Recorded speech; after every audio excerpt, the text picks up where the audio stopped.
Hi friends, welcome to my channel Snigdha వంటలు. ఈరోజు recipe వచ్చేసి బనానా చిప్స్ అండి.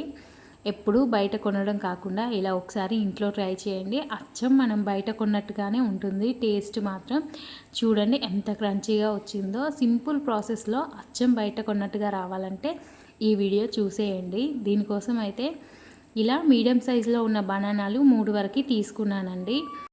ఇలా పైనున్న తొక్కని కట్ చేసేసుకొని మనం బనానాకి చాక్తో ఇలా ఘాట్లు పెట్టేసుకోండి. మనకి బనానా పైనున్న తొక్క అనేది ఈజీగా రిమూవ్ అయిపోతుంది. ఇలా తొక్కను తీసేసి ఫ్రెష్ వాటర్లోకి వేసేసుకోండి. ఇలా వాటర్లో వేసేసుకున్న తర్వాత వెట్ క్లాత్తో అయితే తుడిచేసుకోండి. వాటర్ ఏమీ లేకుండా తుడిచి పక్కకు పెట్టేసుకోవాలి.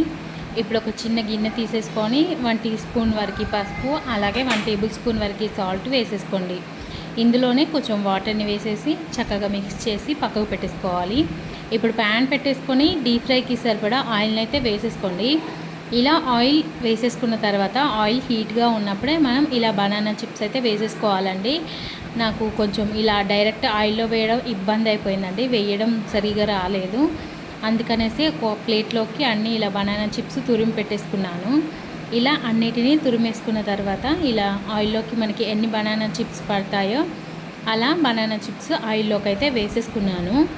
ఇలా చిప్స్ వేసేసుకున్న తర్వాత ఒక 2 మినిట్స్ వరకు మనం ఫ్రై చేసేసుకోవాలి. ఒక 2 మినిట్స్ ఫ్రై చేసేసుకున్న తర్వాత మనం ముందుగా కలిపెట్టుకున్న పసుపు వాటర్ని అయితే వేసేసుకోండి. ఇలా ఇవి 2 మినిట్స్ ఫ్రై చేసేసుకోగానే వేసేసుకోండి. అప్పుడే మనకి పసుపు అనేది బనానా చిప్స్కి చక్కగా పడుతుంది. చిప్స్ అనేది మనం బయట కొన్నట్టుగా కలర్ఫుల్గా ఉంటాయండి. మీరు చిప్స్ మొత్తం ఫ్రై అయిన తర్వాత ఇలా పసుపు వాటర్ వేసిస్తే మనకి చిప్స్ అనేది కలర్కి రావండి, బ్లాక్ షేడ్లోకి వస్తాయి. మీరు ఇలా ఫ్రై 2 మినిట్స్ ఫ్రై చేసేసుకున్న వెంటనే పసుపు వాటర్ అయితే వేసేసుకోండి. ఇలా మంచిగా ఫ్రై చేసేసుకోవాలి. లో టు మీడియం ఫ్లేమ్లో చిప్స్ అయితే ఫ్రై చేసేసుకోండి. ఇలాగే మొత్తం చిప్స్ని అయితే వేసేసుకోండి. పెద్దగా ప్రాసెస్ ఏమి ఉండదండి, చాలా సింపుల్ ప్రాసెస్, చాలా క్విక్గా చేసేసుకోవచ్చు. తప్పకుండా ట్రై చేయండి, చాలా టేస్టీగా వస్తాయి. అచ్చం మనం బయట కొన్నట్టుగానే ఉంటాయండి చిప్స్ మాత్రం. ఒకసారి ట్రై చేసి ఎలా వచ్చిందో కింద నాకు కామెంట్ చేసేయండి. ఈ వీడియో నచ్చితే లైక్ చేయండి, షేర్ చేయండి, అలాగే నా ఛానల్ని సబ్స్క్రైబ్ చేయండి. Thank you for watching Snigdha వంటలు.